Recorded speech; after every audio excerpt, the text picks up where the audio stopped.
রে সর্বনাশ, এটা আবার কেমন মামলা রে? বড় ভাইকে ডাক দিয়ে বলতেছেন, আপনি একাই আপনার মায়ের খেদমত করেন, ছোটটারে দেন না কেন? বড় ভাই আস্তে করে ডাক দিয়ে বলতেছেন, ও মাননীয় আদালত, আমার অর্থ সম্পদ ভালো না থাকলেও কি হবে, আমি দীর্ঘদিন ধরে আমার মায়ের খেদমত করি, মায়ের অবস্থা সম্পর্কে আমার জানা, আমার মা কখন প্রসাব পায়খানা করে আমার জানা, মায়ের প্রসাব পায়খানা কেমন করে পরিষ্কার করতে হয় তা আমার জানা। এই জন্য আমার ছোট ভাইকে কষ্ট দিবার চাই না, আমি আমার মায়ের খেদমত আমি করতে চাই।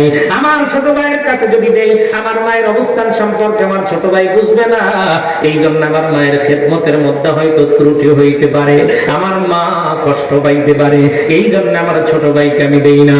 ছোট ভাইকে ডাক দিয়ে বলতেছেন, তোমার বড় ভাই তো ঠিকই কয়। ছোট ভাই তখন ডাক দিয়ে বলে, আমার ভাই একা মায়ের খেদমত করে জান্নাতে যাবে, আর আমি মায়ের খেদমত করে জান্নাতে যাইতে পারবো না, এটা হতে পারে না, পারে না। আদালত, মোহাম্মদ না আদালত, আমার মাকে আমাকে খেদমত করার সুযোগ দাও।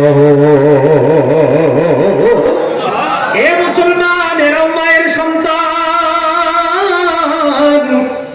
যে মা বাবাকে বৃদ্ধাশ্রমে রাখা হয়েছে, ওরাও তো মায়ের সন্তান। ওই সন্তানগুলো মা বাবার জন্য কি করতেছে, আর এই সন্তানগুলো আদালতের কাছে বিচার দায়ের করেছে, মামলা দায়ের করেছে। এখন আদালত তো বড় বিপদের মধ্যে পড়ে গেছে, এখন ছোট ভাইকে দিবে না বড় ভাইকে দিবে। এমন সময় আদালত, মহামান্য আদালত, জজ সাহেব এবার মাকে ডাক দিয়ে বলতেছেন, মা গো, ও মা, আপনার কাছ থেকে একটু জানতে চাই, আপনি ছোট বেটার কাছে যাইতে চান না বড় বেটার কাছে যাইতে চান?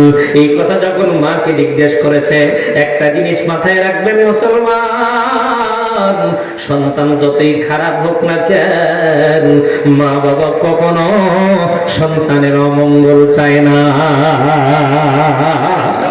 মা চুপ করে থাকলে কিন্তু মা কোনো কথা বলে না, মায়ের চোখ দিয়ে টপ টপ টপ টপ করে পানি পড়তেছে।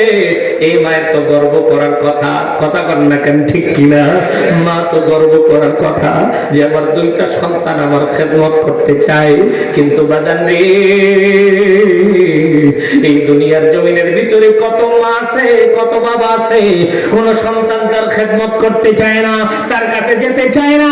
এমনকি বুলবুলি মার্কা বউ পাওয়ার পর ওই মা বাবার কাছ থেকে জুতা হয়ে গেছে এমন যুবক সন্তান আমাদের সমাজে আছে না নাই? এই জোরে বলেন, আছে না নাই? আমি আপনাদের ওই যুবক ভাইদের দুইটা হাত আমার তাদের পায়ে দিয়ে অনুরোধ করে বলি, ভাই, মার মনে এমন করে কষ্ট দিও না, বাবার মনে কষ্ট দিও না। মা তখন আস্তে করে ডাক দিয়ে বলতেছেন, মহামান্য আদালত, এমন একটা কথা আপনি বলছেন, আমি বড় বেটার কাছে যাব না ছোট বেটার কাছে যাব? আমি এমন কথা আপনাকে বলি, আমি কোন সন্তানের কাছ থেকে ভালোবাসাকে ভাগ করতে চাই না। সুবহানাল্লাহ, বলেন সুবহানাল্লাহ। মা ডাক দিয়ে কয়, আমার দুইটা সন্তান কলিজার টুকরা, মহামান্য আদালত, আমার দুই সন্তানকে আমার খেদমতের সুযোগ দেওয়া হোক, কারণ আমি আমার কোন সন্তানকে একজনকে ছোট আর একজনকে বড় বানাইতে চাই না।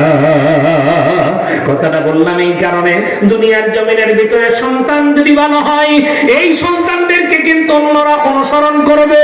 কথা বললে কেন, ঠিক কিনা? আজকে দুনিয়ার জমিনের ভিতরে আমরা আছি, মা বাবার হক আদায় করতে পারি না। না পারার পেছনে কারণ হলো আমরা আল্লাহর উপরে পরিপূর্ণভাবে ঈমান আনতে পারি নাই।